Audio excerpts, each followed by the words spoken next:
দীর্ঘ 17 বছরের অপেক্ষার পর টি-20 বিশ্বকাপে জয় পায় রোহিত বাহিনী। এদিকে বিশ্বকাপ জয়ের পরেই একসঙ্গে অবসর নিয়েছেন ভারতের 3 জন সিনিয়র ক্রিকেটার। বিরাট, রোহিত ও জাদেজা আন্তর্জাতিক টি-20কে বিদায় বলায় ভারতীয় দলের শক্তি অনেকটাই কমে গেছে। অভিজ্ঞ এই 3 ক্রিকেটারের বিদায়ের পর স্বাভাবিকভাবেই প্রশ্ন উঠছে, দলের নতুন অধিনায়কের দায়িত্ব কার কাঁধে যাবে। তবে নির্বাচকরা এই মুহূর্তে অধিনায়কের দায়িত্ব তুলে দেওয়ার জন্য চমকে দেওয়ার মতো 4 ক্রিকেটারের নাম প্রকাশ করেছেন। তালিকার 1 নম্বরে আছেন জসপ্রীত বুমরা।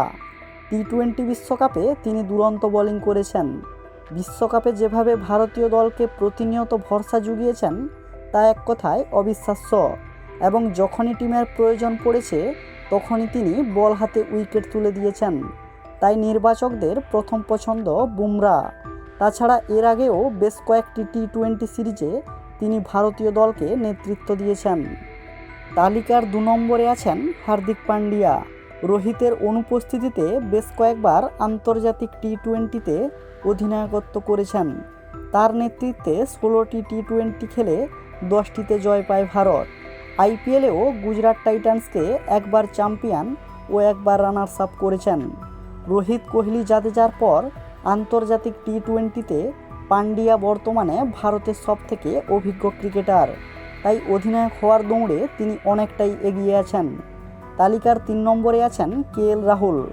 ভারতের এই উইকেট কিপার ব্যাটসম্যান বর্তমানে চোটের জন্য বিশ্বকাপে সুযোগ পাননি ঠিকই, তবে কেএল রাহুল একজন নির্ভরযোগ্য মিডল অর্ডার ব্যাটসম্যান। তাছাড়া তিনিও বেশ কয়েকবার অধিনায়কের পদে থেকে দলকে জিতিয়েছেন। তাই কেএল রাহুলের দিকেও নজর রয়েছে নির্বাচকদের। তালিকার 4 নম্বরে আছেন সূর্যকুমার যাদব। বর্তমানে টি-20 ক্রিকেটে বিশ্বের অন্যতম সেরা ব্যাটার তিনি। গত বছর নভেম্বর মাসে রোহিত ও পান্ডিয়ার অনুপস্থিতিতে অস্ট্রেলিয়ার বিপক্ষে টি-20 সিরিজে অধিনায়কের পদ সামলেছিলেন।